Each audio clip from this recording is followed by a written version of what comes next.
So let's take a look of the structure of our today's training. We'll be looking at how teacher engages with Opiq, starting from logging in, getting your account, finding the right web page, and being able to access the digital library and the learning environment. Also, we'll be looking at pupil role. So the center of Opiq usage is how teacher engages with the pupil. That means that from a teacher's perspective, it's also very important to understand how these activities that I'm doing there in the environment affect and look like for the pupil's view in Opiq. For sure, we'll be looking more closely at the teacher's role, meaning all the different features, starting from front page, finding the library, finding those books that interest me more, that I would like to take into use with my pupils, how to create a course, how to add pupils to the course, how does actually the digital textbook look like? What can I do with it? What are the features inside the textbook chapter that I can use in my teaching? How can I assign a task to pupils? How does this assignment look like from the pupils' perspective? How they are solving the task and submitting the task, and after, how can I give feedback on this work that the pupils have done? Also, we'll be looking at how to set a bookmark, which is a special feature that helps teachers to guide pupils to the right content. Then, as I already said, we'll be looking at pupils' role, how the pupil engages with the content, how the teacher's activities change and moderate the pupils' activities in Opiq. So this is what we'll be doing in this session, and let's get started. So I will now change my view to my browser, where we can see how the teacher logs in to Opiq. So just a second.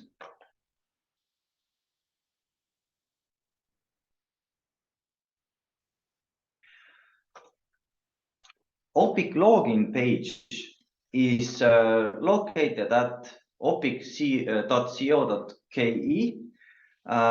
and the precondition for the user to be able to log in to their teacher or pupil account is that the school administrator, who is the administrating user of the school account, has sent an invitation to the teacher to their email. So after I get the invitation from my school administrator, I will set myself a password, and then after I can log into Opiq from this address that you see here in the browser address bar. The same goes for pupils. So the pupils can be added by the school administrator or also by the teacher. In order for the pupils to log in, they would also have to come to this web page and then start the login from here. So to log in, I will click on the Opiq icon. And why do we have such a system that there is a selection here, and then it's possible to input your username, which is your email address, and the password that you have set for yourself, is because in the future, and in some cases, Opiq provides other login methods as well. So, for example, using your school management system or even Google or Facebook to log into the system. So in the future, there might be also other login methods available. But for now, it's important to choose Opiq and input your email address or your username that you have set for yourself. In my case, it is antti@starcloud.ee, and the password is already saved to my browser, so I'm able to input that very quickly and then log in. In case you are using your own computer, your own personal device, or a mobile phone or a tablet, it makes sense to click on this "Keep me logged in on this device" checkbox, because then in the future cases that you want to access the environment, you don't have to input the username and password again. So it is saved and you will be automatically logged in. But in case this is a computer that is used publicly, such as a computer from a computer lab or a library or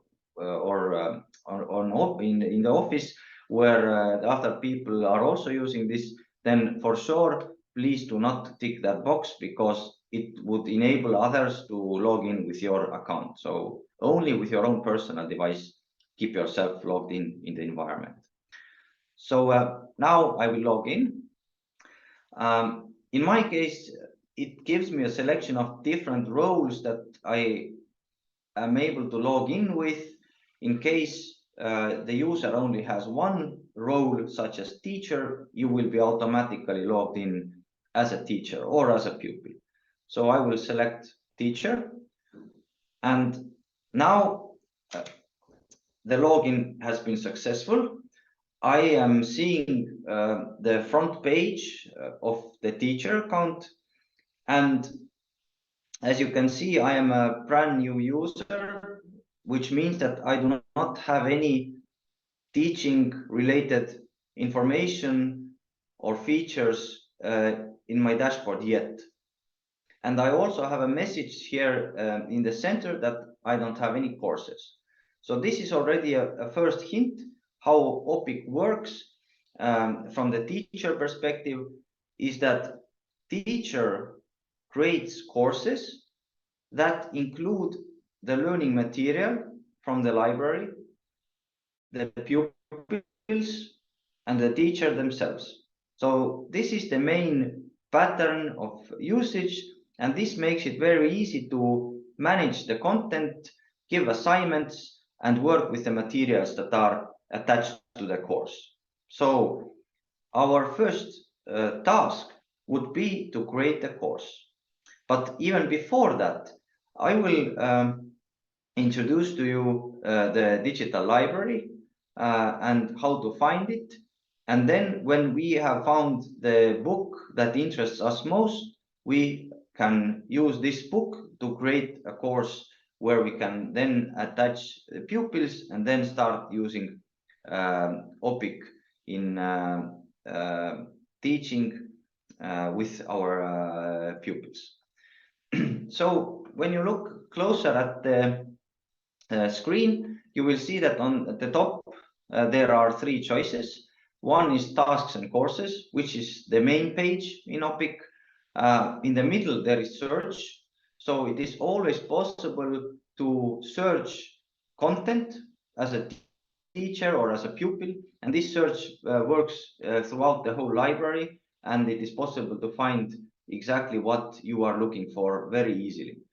But the third selection is library. So library is the central part of Opiq, which contains all the digitized books from all the publishers who are working with Opiq platform.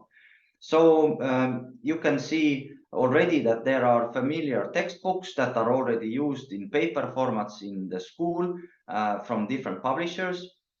And this is a very important aspect of the library because this makes understanding the books, the contents and the structure of the books a lot easier, because those digitized versions are based on the already existing textbooks that are familiar to pupils, familiar to teachers. But of course, the digital version of the book can offer so much more. There can be more features, more media, and more of everything. So in order to understand what this book is exactly like in the digital version, one would have to open it and scroll and go through the different parts of it to understand how this book actually works and looks like. So let's start to choose one of the books that I, as a teacher, would like to use in my teaching activities. The library enables, from this left side, you can see you are able to select or filter these books by grade, by subject, or even by publisher, and so on. So, for example, when I'm a science teacher, I already can select from here the subject, the science.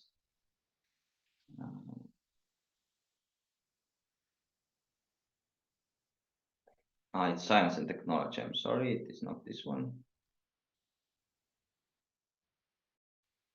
So I select the subject, the natural sciences, and then I will be filtered all these science books that are available in the library at this moment. So before I get into one of those books, also what is important regarding the library is that the library is something that is also a dynamic part of Opiq, meaning that we, with publishers, are always, first of all, bringing new books to the library. So if today we see that there is 65 books in the library, tomorrow there might be already 67, 68. So as time progresses, we are working on more and more books to digitize and bring to the Opiq library. The other thing is that those books themselves are constantly updated. So the digital textbook is something that can be improved, changed, and updated constantly. So within those books, we surely bring new layers of interactivity as the time progresses, new layers of media, and so on and so on. So what we see in the library is also evolution of the textbook, meaning that in a way it is never fully complete. It can always evolve and improve and be updated. So that is something also to consider when looking at those books and using them. So I will select as a first step one of these science 8th grade books from KLB. So, for example, I'm using this book already as the paper format, and I know very well the structure. I know what chapters are here, what are the text like, and how this book in general looks like. So in the digital version, it is in a way the structure is very similar to the paper one, but there are several important characteristics that are different to the paper-based version. And first of those is that when you read the description below the cover image, you see that it states the study kit contains 31 chapters and the teacher's exercise kit contains 16 exercises. So the structure of the book is a little bit specific in the Opiq library, that there is a part of the book, these 31 chapters with all the content, that is accessible for both teacher, pupil, also private user. However, there is a specific part of the book which is called Teacher's Exercises Kit, that is available and accessible only for the teacher. The pupils will have access to those exercises that are in the Teacher's Exercise Kit only when teacher assigns and selects those exercises to be revealed for the pupils. So those are in purpose structured in that way because that enables the teacher to evaluate and give feedback to pupils for these assignments that are that include these exercises. exercises. Within the textbook chapters, there are also exercises in this part that is visible also for the pupils, where the pupils can check their answers. They will get automatic feedback, so they are able to work independently with the material, and the digital textbook gives feedback on those answers and the pupils' activities. However, there is also a separate part that is initially accessible only for the teacher to do these special assignments and to be able to give grades for the pupils for these assignments. So we'll be looking at those features very closely when we have made this book as a course and we start using the material with our pupils. So in order to add or create this science 8th grade book as a course, the teacher has to find on the lower right corner the button add as course. Or if I already have a course and I want to add this book to my existing course, it is also possible to take the book from the library and then add it to an existing course. But as I don't have any courses yet, I will create this book as my first course that I will start using with my pupils. So the name of the course I will set as Science 8. If I had, let's say, several classes in the 8th grade, then I could also name this 8A or 8B or whatever is the common method within the school to name different courses between the classes and subjects. So this is completely up to you how you want to name it, the course. So I will confirm by clicking Add Study Kit as course.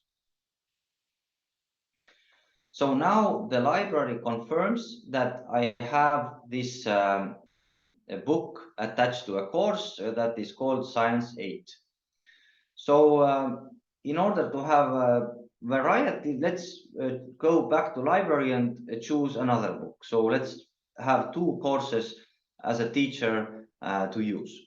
So I will go back 1 step, and as my second subject, I want to choose mathematics. So let's use the filter here and find mathematics. So I will choose this 5th grade mathematics book.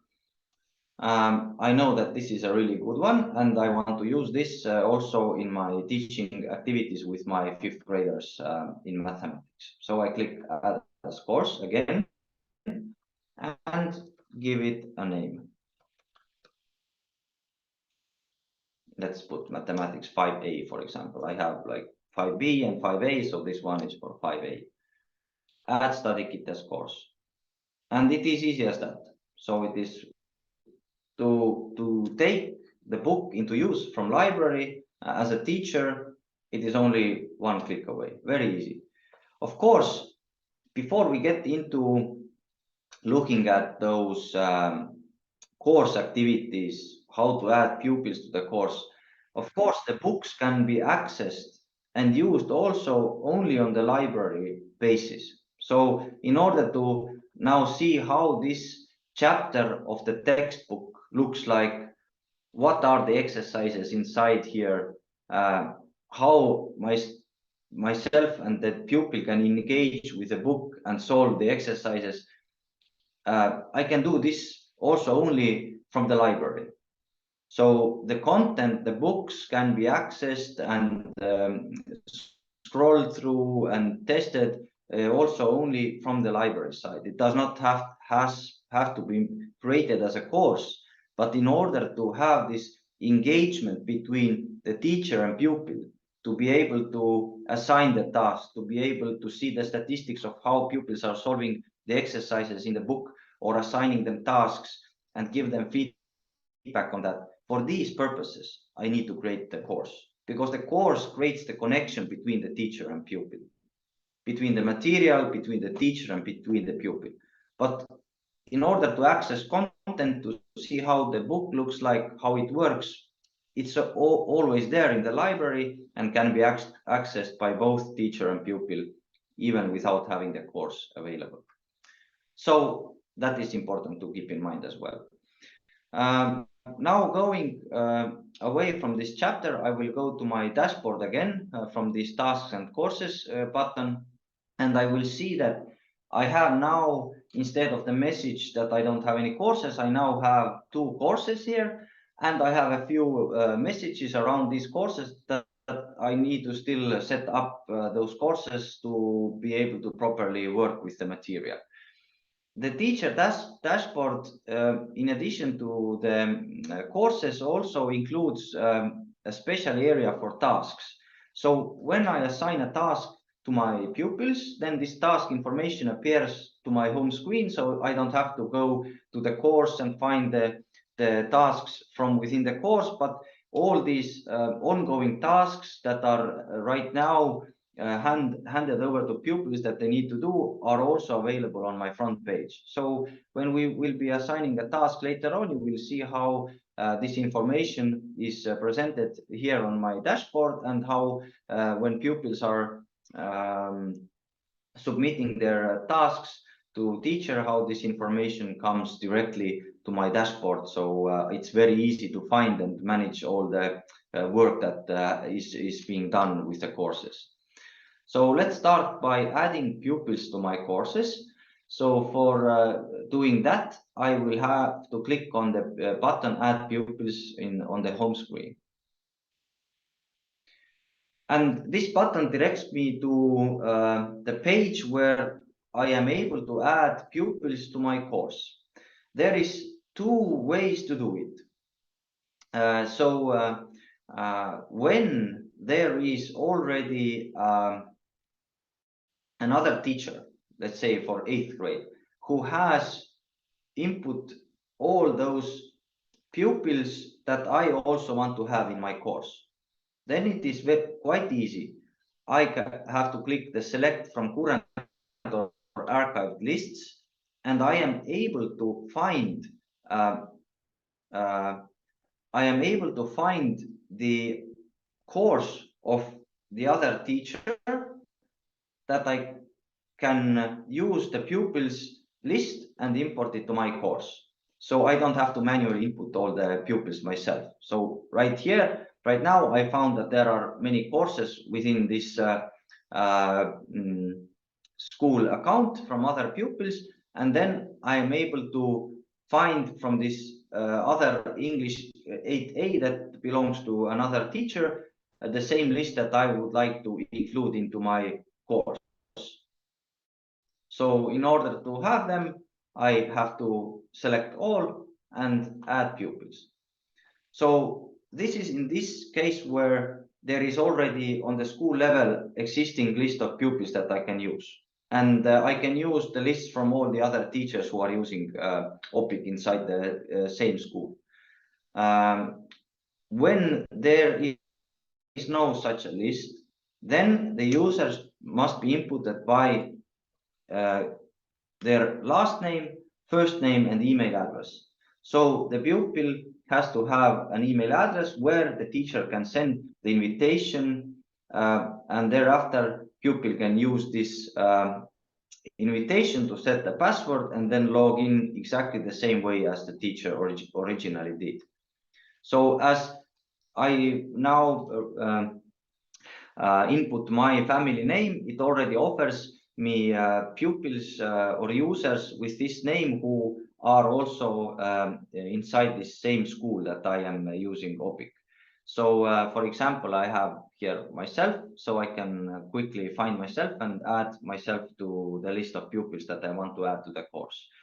So let's find another pupil, and I can one by one very quickly add those pupils. Of course, there is actually a third option, which is using the help of school administrator. School administrator can add pupils also, and the school administrator has this special feature to add pupils to import those from an Excel sheet. So when there is a list of pupils that have the file contains the last name, first name, and the email address of the pupil, then it is also possible to import this file as a whole to the school account, and then the teacher can use these same pupils to add to their course. So there are 3 ways, and the most easy way for the teacher is to add pupils from this view that we are currently looking at. Whether to use already existing lists from other courses, or then inputting the pupils one by one, like I did right here. And then when my list is complete, I will click on Add Pupils button, and in case these pupils didn't have Opiq account, then they will be sent invitations to set their password and log in, the same way as the teacher did. So when all looks good, I have my pupils right here, then I can continue with setting up my course. To move back to the course overview page, I have to click this arrow on the left top corner, and here I can see my course overview now. Here is the title of the course. I see who are the teachers. So it is possible to add also multiple teachers to the same course. So for example, when you have a substitute, or you are just sharing the course with other teachers, then it's possible to have also many teachers attached. And then the pupils, I see my list of pupils here, and I also see that these pupils have the necessary license to use this material. From here, it is also possible to edit the course name or just to delete it. So in a way, it is completely okay to experiment with the courses, to try from the library how to create it. I can always change the name of it, I can delete it, and I can create a new one. So at first, maybe it makes sense before adding pupils to just play around with the courses and the settings that are here to get to know how everything works. This all concerns setting up the course. But now let's move closer to actually using the course in my teaching activities. And for that, these 2 tabs that are here on to the left from the settings tab, where we are currently at, are more important. There is 2 options here. One is tasks, and the other one is study kit. So the tasks is a view for the course that will have all the assignments that are done to the pupils together here in this view. So it is a tool to have a good overview of what is being done, how it is being done, by whom, and so on. And it's a good tool to analyze the progress of the whole course, to see pupils individually, how they are doing, how the course is in terms of assignments, how the course is laid out, and what is the progress like. So we'll be looking at this a bit later, when there is actually more material to analyze and see in more detail. And then the most important part of the course overview is of course the study kit, because this is the material that is at the center of the course, and what I'll be using with my pupils to teach and learn. So I see the same structure of the book as I see in the library, but there are additional features and possibilities now to take full advantage of the course. The first one is called bookmark. And I already have a message about this bookmark here. And what does this actually mean is that the teacher is able to select one of these chapters just by clicking on the bookmark icon in front of the chapter title to highlight one of the chapters. But this is not only for myself, but this highlights a chapter also for my pupils to find the right material from their home screen as quick as possible. So by clicking this bookmark, the pupil does not have to go navigating into the library or to the course page. They will find the chapter etc. system on their front page, just by this feature that the teacher clicks the bookmark. And before we will go to see how this exactly looks like for the pupil, I want to quickly set up my other course as well, so we will have a more comprehensive overview from the pupil's perspective with many subjects. So I will be adding myself to the mathematics 5th grade course as well that we just created from the library. So I will quickly go to my homepage back again. I will add pupils also to my mathematics 5th A course. I will use now the same list that I used for my science. So when I start clicking here, I will find the science 8. I have the same pupils. So let's say I have this very funny case where I have 8th graders and 5th graders are the same pupils. So I have a very special set of courses. So I will add those pupils to my course, the same pupils. And now I have also the mathematics 5th A course set up. I will also add or set a bookmark for those. So let's say I pick ordering numbers is the chapter we are currently working with. So I will set this as a bookmark. And now, before we continue with how the teacher uses the material to assign tasks to work with the chapter, let's quickly see how these setup courses appear with a bookmark to the pupil. So I will change my view to the pupils view, who is included in these courses that we just created. So I will choose pupil. And now what you see is the view of the pupil who has been just added to those courses that we created from the library as a teacher. So I have here actually, as you can see, 3 bookmarks, and those 2 mathematics 5th A and science 8 are the ones that we just created from the teacher side.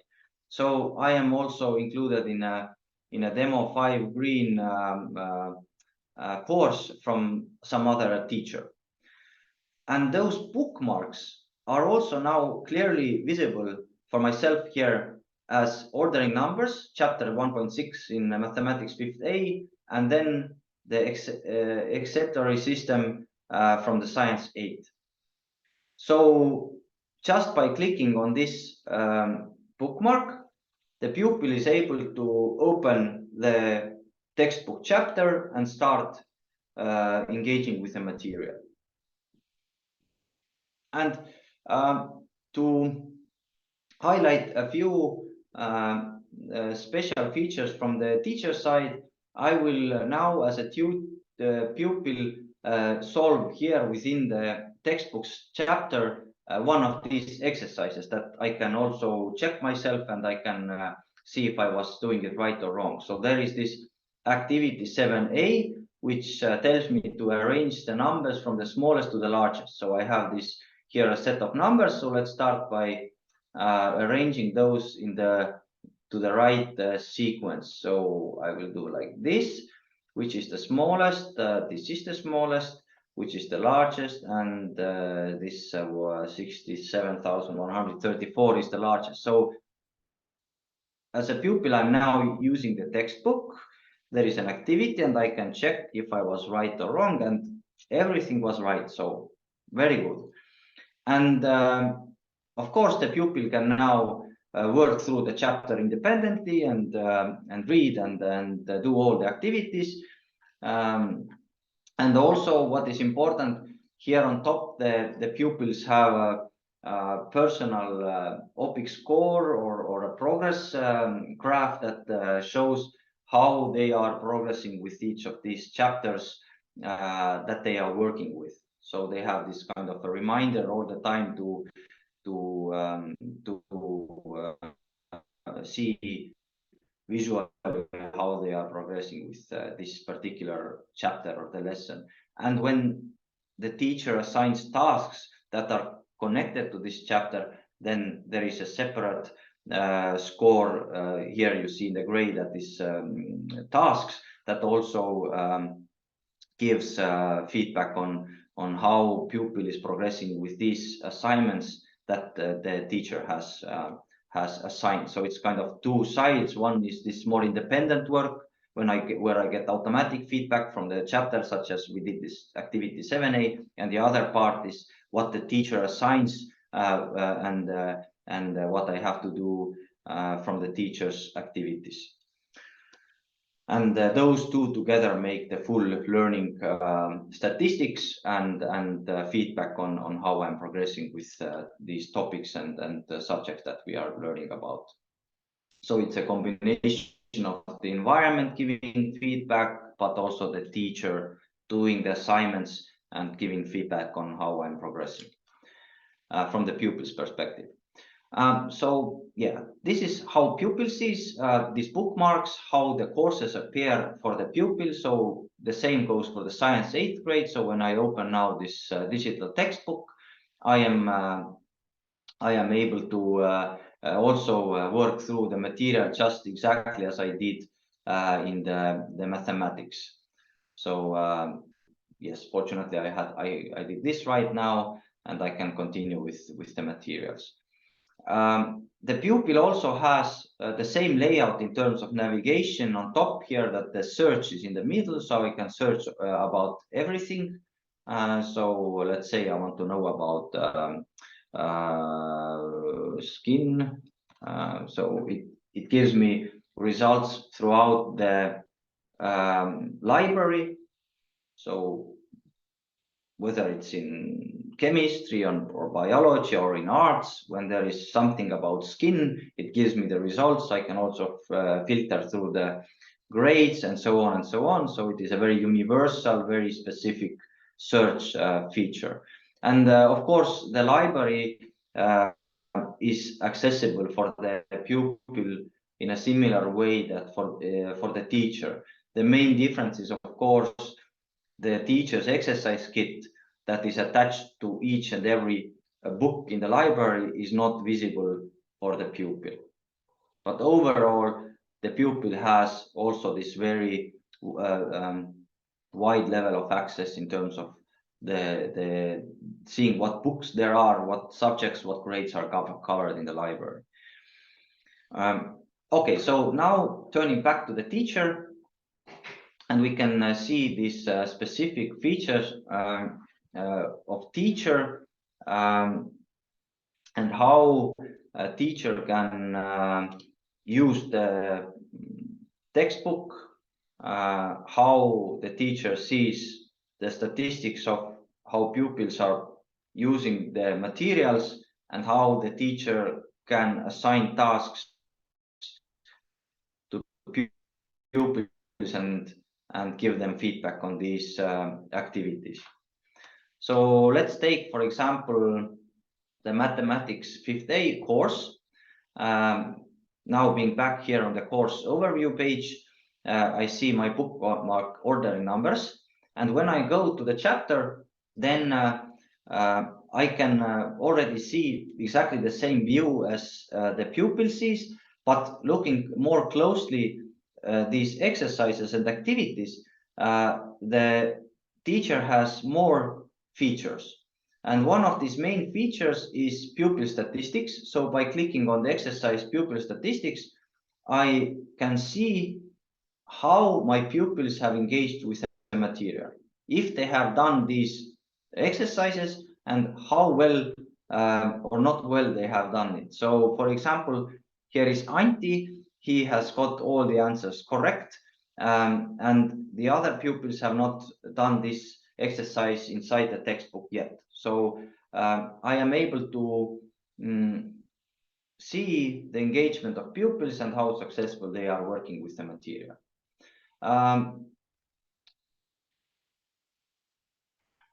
So before we assign a task from the teacher's exercise kit to my pupils, I will go through the chapter, its layout, and tell about the central features of the digital textbook chapter.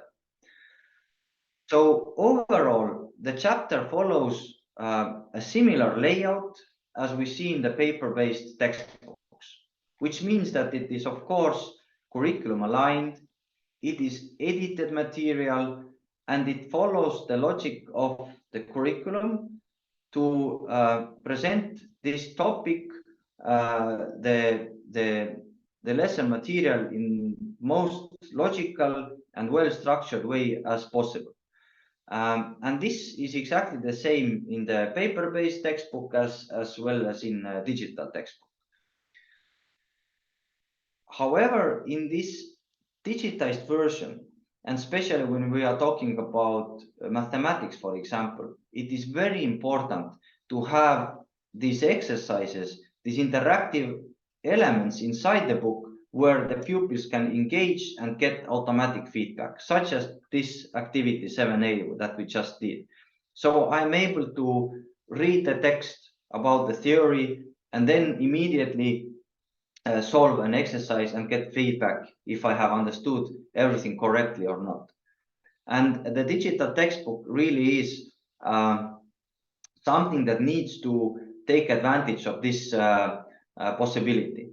So, for example, when I now go, we are currently looking at the mathematics, but it is exactly the same in all other subjects. So when we go to this science book, the general structure of the chapter and the logic is the same. So here is the text and here is the exercise.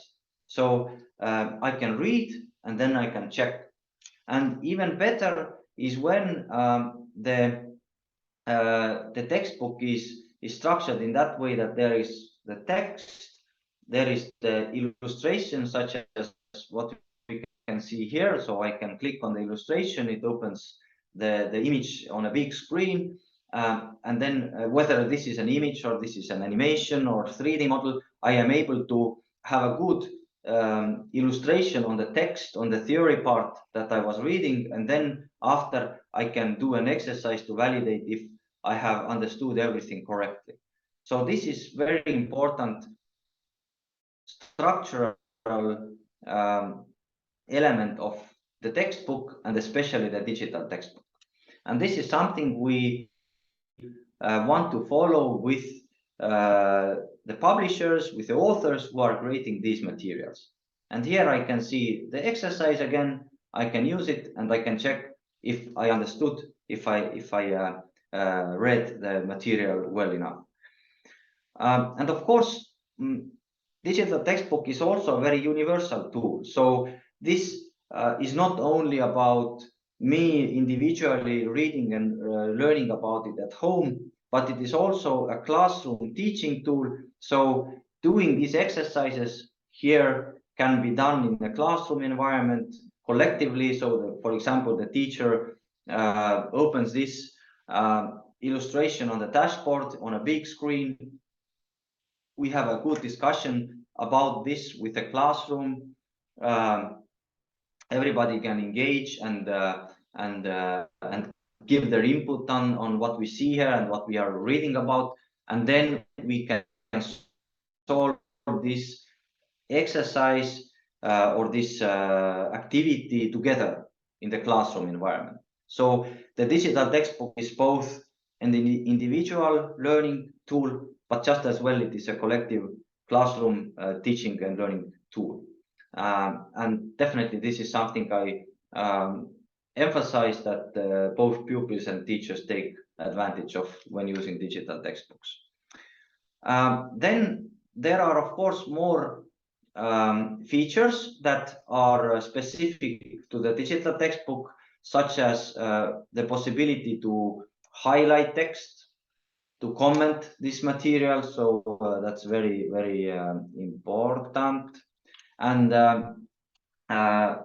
when these highlightings and comments are made to the book, then this information is stored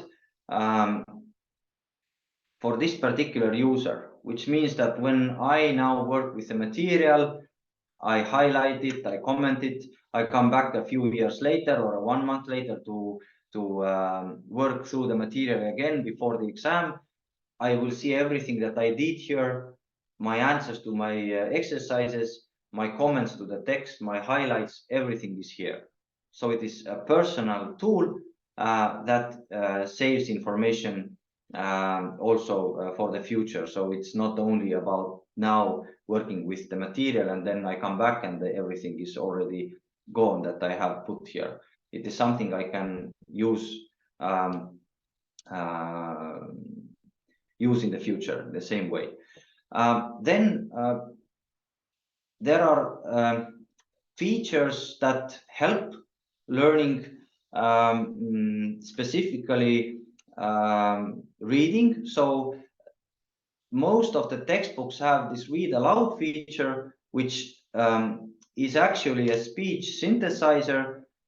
So by clicking on this read aloud button, the speech synthesizer reads the text of the textbook to the pupil or teacher who is using the book. So this helps to read more efficiently. So when you are hearing the text at the same time when you are reading it, it helps to understand and get more out of the text then maybe it is especially helpful for those who are not so fluent readers or who obtain the information better when they are also hearing it. So it's definitely a useful feature to take advantage. Then at the end of each section in the textbook, there are these 3 buttons. So, for example, we are here in the part of the lungs, and at the end, there are again these 3 buttons, more like this, add on content, and more options. The same goes for the kidneys. So here are those 3. So those are universal features. In each and every textbook, it is possible to click the button more like this. And when this button is clicked by the user, whether it's teacher or pupil, then it makes an automatic search throughout the Opiq library. So before we quickly were looking at the search from the pupil's perspective, when I was searching for something, it gave me results from the whole library. Depending on grades and subjects, I could select the right result that I was looking for. But more like this is more of an automated search that takes into account this particular text that is inside this section here, and then compares this content, this text, to all other texts in all textbooks in the library of Opiq. And the results are then structured previously in the same subject, later in the same subject, and in other subjects. So, for example, we are currently in the section of kidneys, and later in the same subject, it gives me the result also about the kidney. So whether it is from the same 8th grade book, or it's from the other publisher's 8th grade book, or it's from, let's say, 9th grade, or from the secondary level, it gives me the same topics that are later in about the same topic that I am interested in. And also the same goes for previously the same subject, which means that it is very easy to make these connections on the level of topics between grades and subjects. I want to get an easier explanation about the same topic, or I want to have a more advanced explanation about the same topic, or I want to make connections to other subjects here, such as in other subjects, I see a connection to a secondary material that talks about kidney diseases. So it's quite clearly connected. It's not this 8th grade science, but when as a teacher or a pupil, I want to know more about kidneys or the diseases that are connected, then it is very easy to make this link. And now when by clicking on it, I will be directed to this other section in another book about the same topic. So, and these examples are of course endless, because we know that the curriculum is interconnected. The same topics go from 1st grade until the end of high school in different subjects, in different levels of difficulty, and so on. And this is one way for the pupil and teacher to very easily access these connections and try to use those to enhance the teaching and learning process. So the next one is add-on content. This is a feature for the teacher to add own material to the textbook. And when teacher adds own material such as images or links or text or presentation files or documents, whatever they wish, to the textbook, then this same material is automatically added to the pupil's textbook to the same place. So, for example, I have a good chart or something about the kidney topic, and then I'm or an image or a 3D model, for example, and then I'm able to add this right here to this same section, and the pupils are able to find this that material that I have added. Then for pupil, the feature is also available in the pupil's view of the textbook. But when pupil adds material, then this is only visible for themselves. So they are not able to, or this material is not accessible for other users. In case of teacher, it is accessible for my pupils who are in this course. For pupils, it's personal. So the third one is more options, and this enables to do two things. Report a mistake. When there is an issue inside the textbook that needs to be reported, whether it's a technical issue in terms of something is not working technically, or there is a content related issue, so there is some kind of thing wrong inside the learning material in terms of content, then it is possible to report this mistake, and then the platform is able to forward this information to the publisher or the author, who can then correct the issue.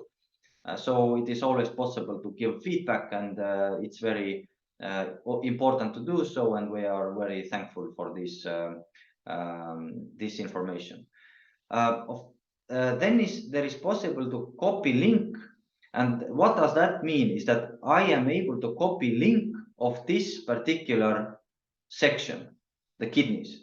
So when I want to share a very specific part of the textbook content, I can copy this link, and when I open now this in a new tab, I will paste this link to my new tab, and then it opens this part of the content who is using this link.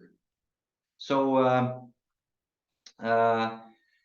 for example, when you want to, as a teacher, you want to share this part of the content to my pupils, and you are able to do that through a learning management system or school management system, then it is very easy to take the link and copy paste it there. For example, Google Classroom or whatever system you might use, it's easy to take the link for this content and then share it to my pupils. And this can be done after each and every section inside the digital textbook. So that's a good additional feature. So for now, we have covered the chapter, the main activities and features that are possible to do inside.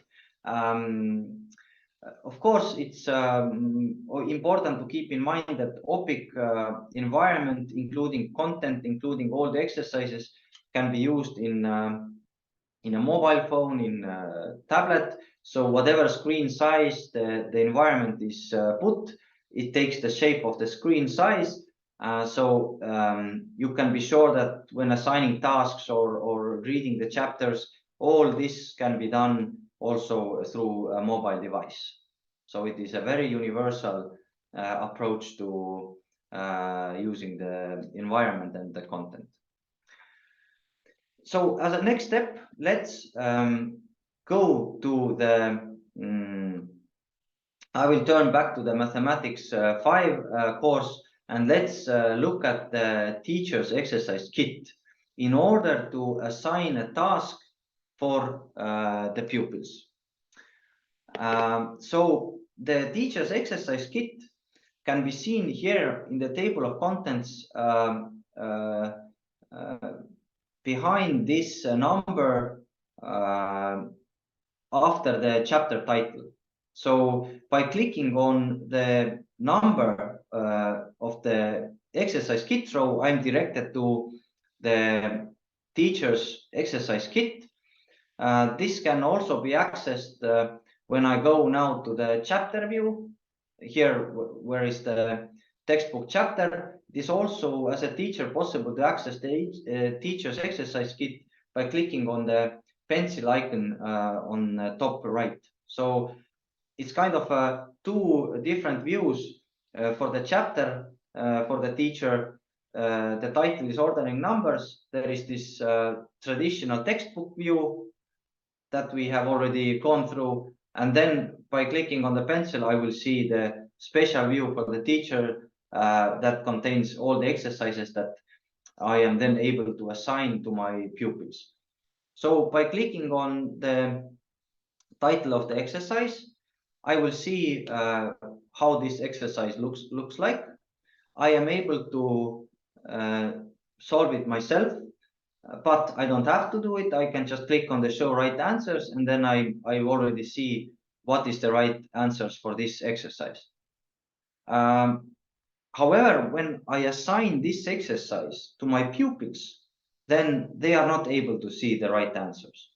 They would have to solve it, submit the exercise, the task to myself, and then I can reveal the result to them then after. So these exercise kit exercises are especially for these assignments where I specifically don't want them to get the right answers immediately. So they really have to learn and know the answers. They are not able to just click a button and see what is right, what is wrong.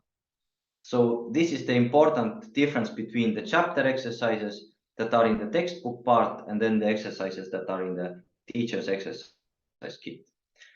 Then going back one step, I can also check the second one. How does this type of exercise?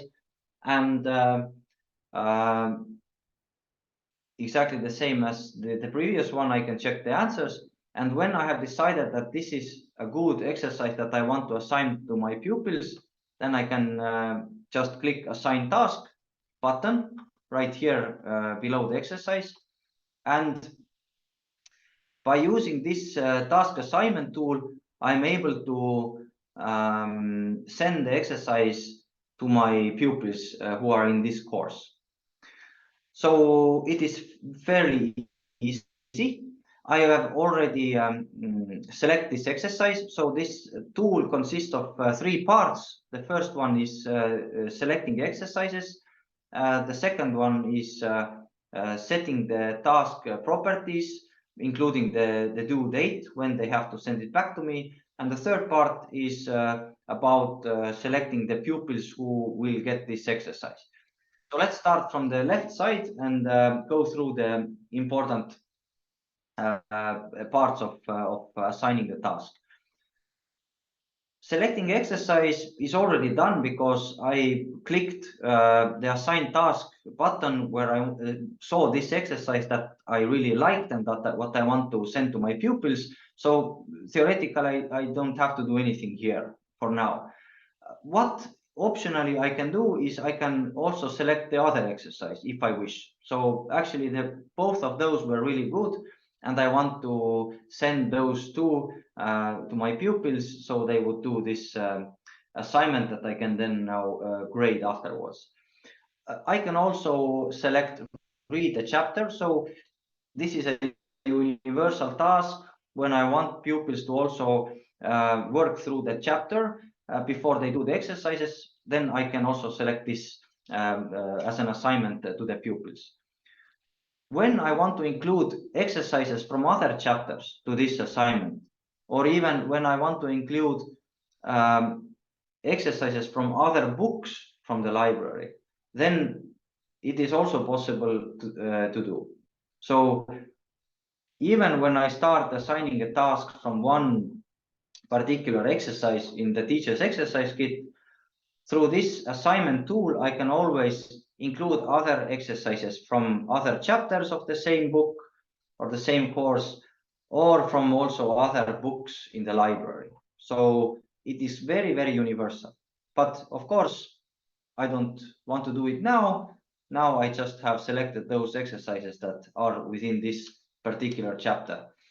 Then in the middle, I have to select the type of the task. So let's say this will be homework, and it will be a rated assignment. So they will do this at home, but they know that I will give a grade for how they have done it, because they will not see the right answers. They really have to work through the chapter to get all the right answers. They have to really know about what they are doing, and then I can give them a grade as well for this assignment. But actually, these properties is really up to the teacher to select, to choose how you want to do the assignment. So there is no right answer here. It is really up to the teacher to select. The title of the task is already here. It's taken automatically from the chapter title. If I wish, I can change it or modify it in any way I want. But for now, this works very well. I'm able to add a comment. So for example, I want them to really take their time with these exercises, then I can tell them to do it, or also maybe have a look into some other material or whatever I want to say for the pupils. So for now, I leave this empty. Optionally, I can give them a comment as well. Then the most important is when I want them to submit this task. So when it has to be ready.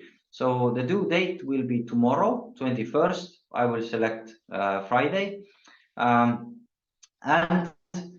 now, finally, I have to decide who will be actually the pupils who will be getting this assignment. Automatically, everybody is selected who are part of this course, but I can also select them one by one. So let's say I only want this to be for Antti and Kadri, and for Gilbert and Edwin and James, I will do another assignment. So they will get some other exercises. It is possible to save this assignment. So when I don't want to send it immediately to my pupils, I'm able to save it and then open it later on and send to pupils when the time is right. So when the lesson starts or the school day finishes, I will send this assignment out depending on how I actually need to time it. But as for me, currently it's okay to send it immediately.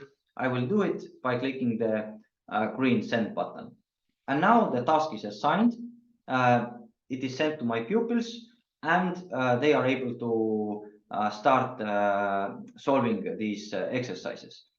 And also when I go back now to my home screen, I will see that here this assignment has appeared. So this is actually an ongoing assignment, and now I see it on my home screen. So I will have very quick access to this assignment by clicking on the title. I will see an overview of the assignment. I will see who I have sent this to and if they have already submitted it or not. And here will appear all the important information about how they have succeeded in doing this exercise, what is the result percentage-wise, how long it took for the pupil to do it. And when the task appears from the pupil side, I can also look in greater detail what they have done and how they have succeeded with these exercises. And here it is possible to also get general information about this assignment. I can change the due date if I wish. I can have a shareable link for this exercise. So when I share this link to, let's say, to my pupil or to Google Classroom, pupil clicks on the link and then they are directed to this particular assignment inside Opiq. So I can also have this available for myself. And I will have a general graph of information on depending on the scores and how the assignment is coming along.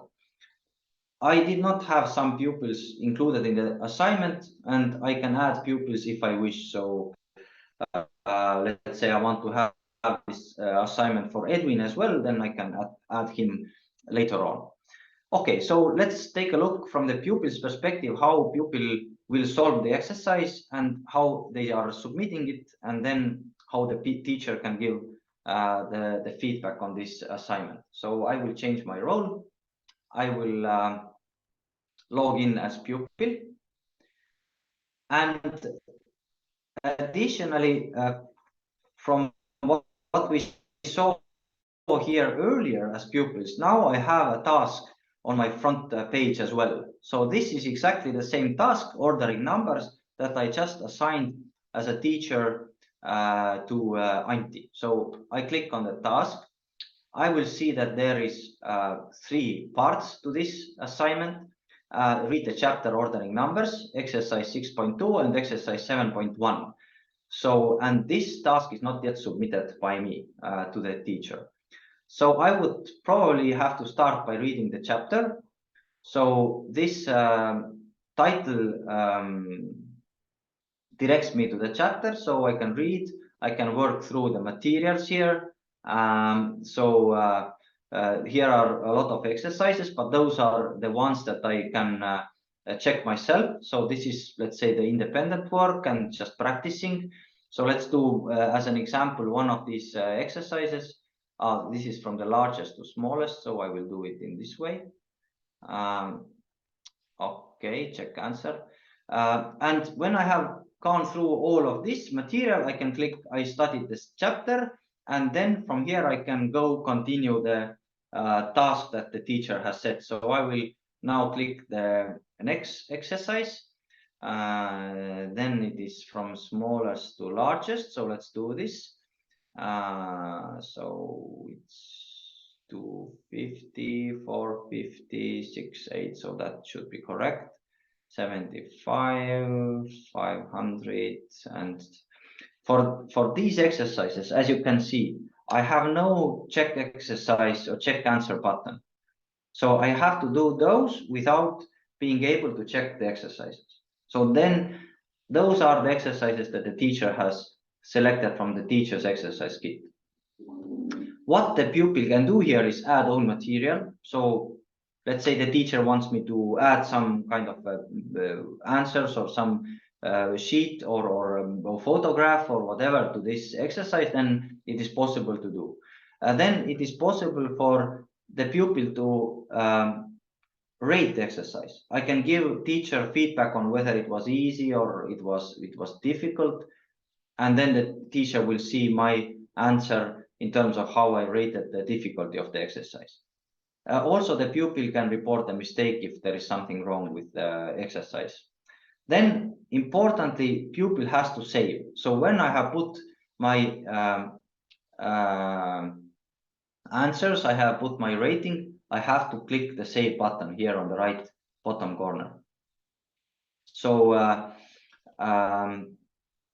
please keep that in mind, and pupils have to keep that in mind as well. The good thing is that when I have seen my exercise, I can continue doing it later and submit it later to my teacher. So pupil does not have to do everything at once. They can do one part, save their work, do something else, come back, and then continue. So that's very flexible. Of course, when this task is organized in the classroom environment, when the teacher wants to have it done in 5 or 10 minutes, then of course they should do it quickly and then save and then submit. So it's done in one row. So let's say for this one I forget to do it. I will not save, I will not do anything with it. I will just go back to the exercise overview page, and in order to send my work to my teacher, I have to click on the submit task button. So I'm clicking on the submit task button, and then the system gives me a warning that there is an exercise you have not worked with. So you have not saved, you have not done anything there. So I can go now back and do the exercise and continue or complete my work. But in this case, let's not do it. I will on purpose have that not completed. So before I send my work to teacher, I can also give a self-evaluation on how did I do. So let's say I was like 50-50. So 3 stars out of 5 was how I evaluate my work myself. And this is optional. It's not something that has to be done by the pupils, but it is a good feature that teachers can use when they want pupils to reflect on their work.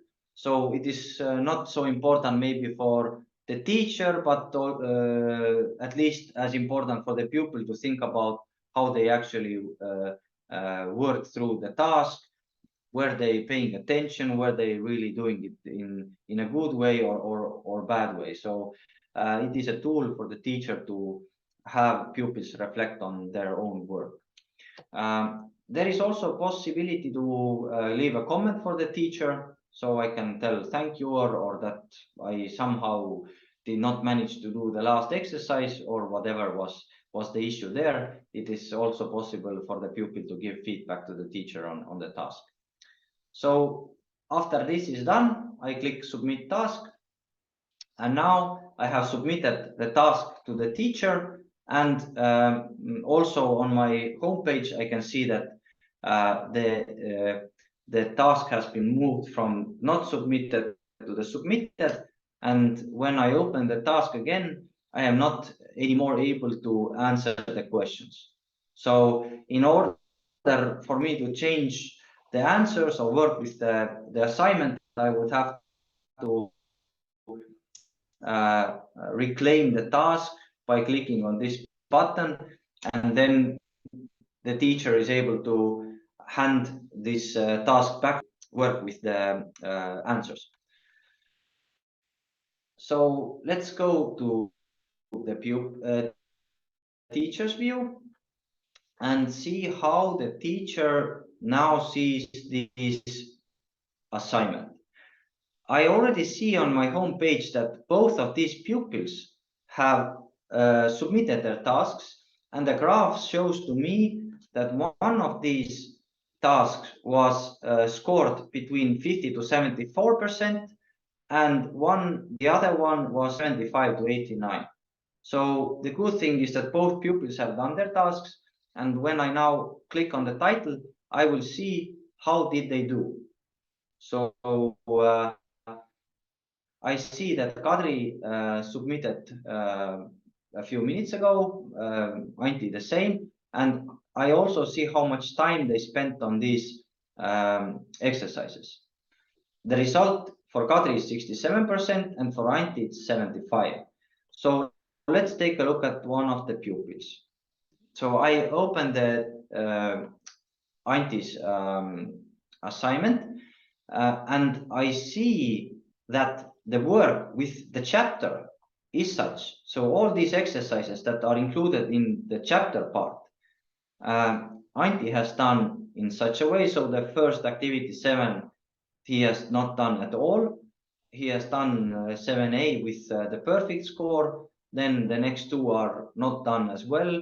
And then the next one is 50-50 in terms of right and wrong answers, and so on. So I'm able to see information about how he engaged with the chapter part. It took him 1 minute 35 minutes. The score was 18% within the whole chapter.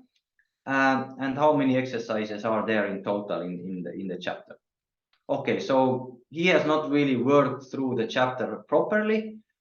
So I could give some feedback on that. So you did not do some exercises. So please do all the tasks within the chapter. So that would be my feedback to him concerning this work with the chapters. Okay, so let's take a look at these exercises that we chose from exercise kit and we assigned to Kadri and Anti. So actually Anti has done this exercise, the first one.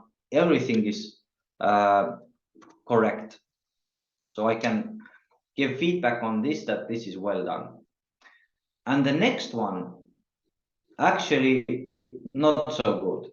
So it seems he did not do it at all, or he randomly selects something. So few positions of these answers were correct, but overall it's not done correctly. Important part with these automatically evaluated answers is that teacher is always able to override the automatically checked answers. So by clicking on the evaluated answer, I can override the automatic check by clicking it to be wrong or right myself as a teacher. So this is helpful in those cases when, for example, there is a mistake within the exercise and teacher can then override the wrong automatic check. So this is one of the use cases. But sometimes there are exercises that cannot be automatically evaluated. So those are automatically colored orange with this mark. And this means that teacher has to decide whether the answer is right or wrong. And then it's possible to click and determine the answer right or wrong.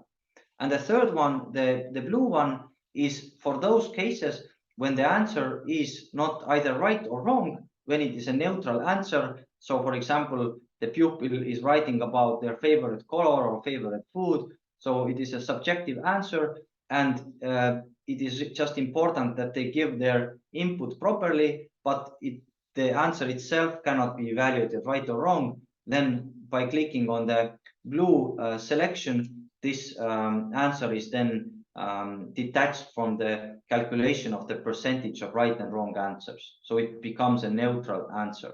So this option is for those cases. But for this particular exercise, the positions of these were right. So I will keep these just as the automatic check has evaluated these exercises. And at the end of the assignment for the pupil, there is the feedback type that I can select. So the default is the percentage of right and wrong answers. It's possible to give a grade from 1 to 5. It is also possible to give a formative assessment. So I don't give a certain number or percentage.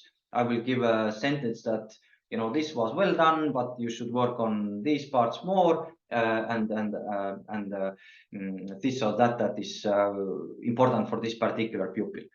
And finally, there is the other rating, which is basically opportunity to put whatever grade or number or mark that the teacher wants to use for this assignment.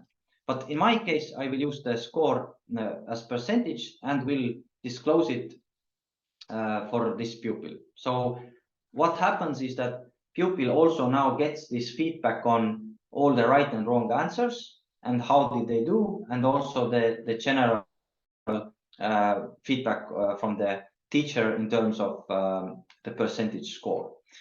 Okay, so let's do the same for Kadri, but I will not be going over Kadri's work in detail, so I will not be giving any detailed feedback to her. I will just select her work and disclose the score. So this means that in these tasks where the work is automatically checked, I just want to give a quick feedback for the pupils without going into too much detail with each and every exercise.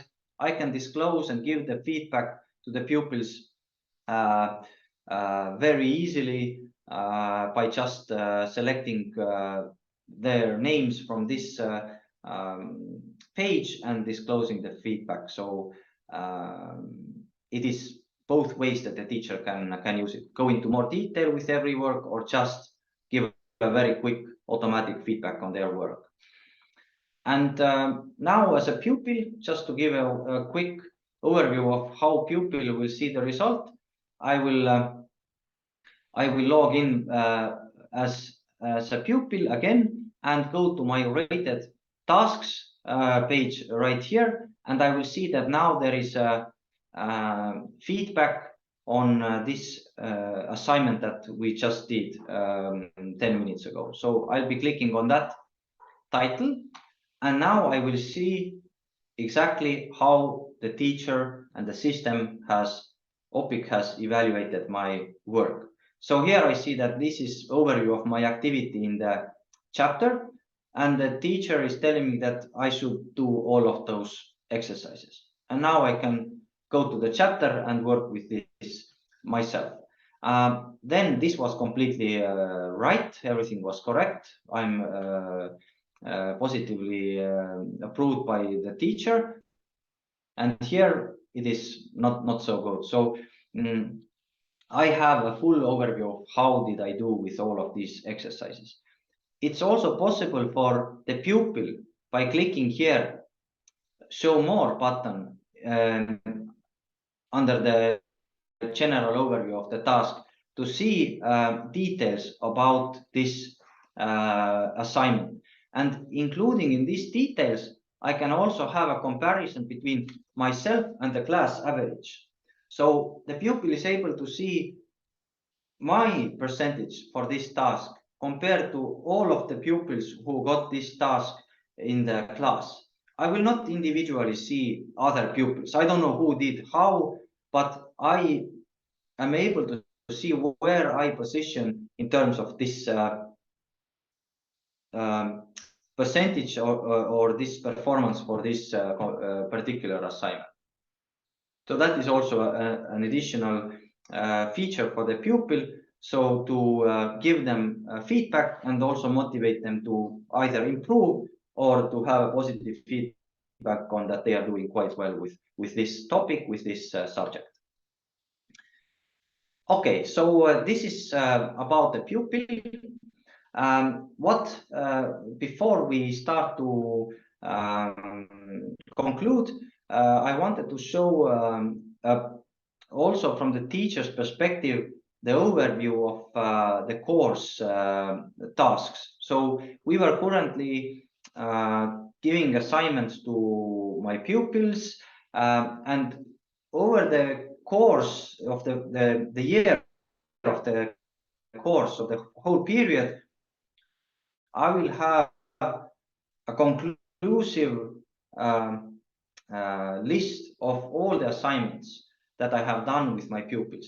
And I am able to analyze individually the pupils and their progress thanks to this overview. So I will quickly show how this looks like for the teacher. So I'm now currently in a teacher's view that has a lot of courses, a lot of assignments here on my front screen or my dashboard, which means that this is a very active teacher using Opiq with many subjects.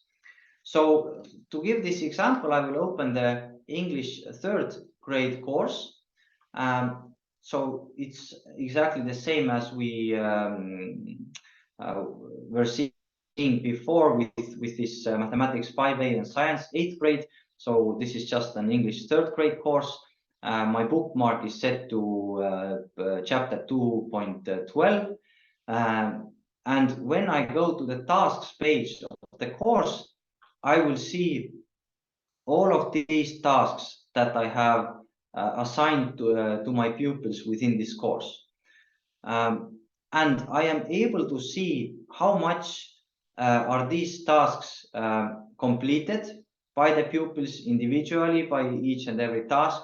What is the average score for each task? And I see my data overview for all the tasks within that course. So I see the average score for my whole course from the pupils, and I am able to also analyze pupils one by one. So if I click on one particular pupil, I will be able to see the overview for this pupil for all the tasks that he has done during this course and how successful he or she has been in that. So I am able to maybe select those topics where he has not been so strong. I can pick out those and give additional assignments to work and practice on to get the level up where I want to see. And in general, I'm able to also give feedback on myself that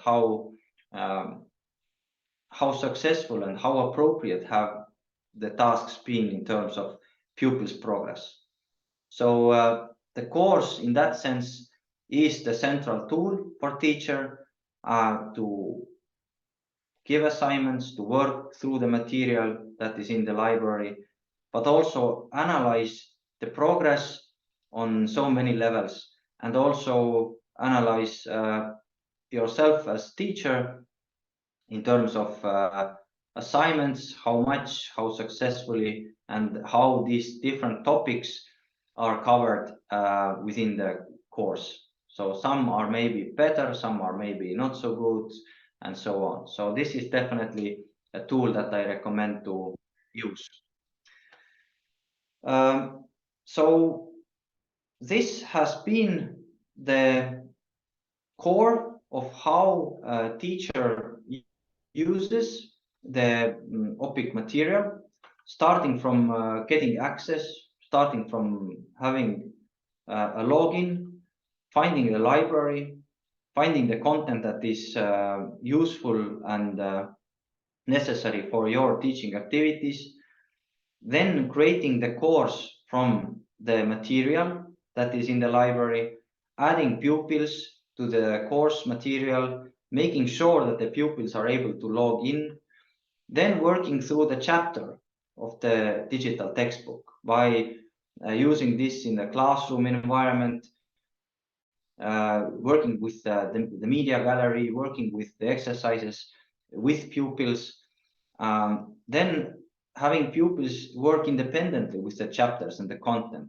but at the same time having an overview of how they are progressing within the chapter, assigning them tasks to have them work with these exercise kit assignments that are available only for the teacher. So they will not have the right answers. You will really get the understanding of how they actually have understood the topic and how successfully they have managed to work through the material to give them a grade or feedback on their progress. So also using this more maybe open features of the system, such as search and related content, to make teaching and learning more exciting or more relevant for this particular use that you have for the material. So all of those are important parts of using Opiq. When you have questions or feedback, or you need assistance in using the materials, then you are always very welcome to ask questions, send feedback through the material, use all the means to contact the Opiq team. We are here for you, and we are really eager to engage in helping and in training, in taking the full advantage of the library and the digital learning environment. So thank you for your attention, and looking forward for working with you with Opiq materials. Thank you very much. If there are any questions, of course, you are more than welcome to ask them now, and I'll be happy to answer. Just one quick question. For the teacher, can the teacher also access their view of Opiq from any digital device? Yes, absolutely. As I emphasized earlier, it is possible to access Opiq through a web browser on any device.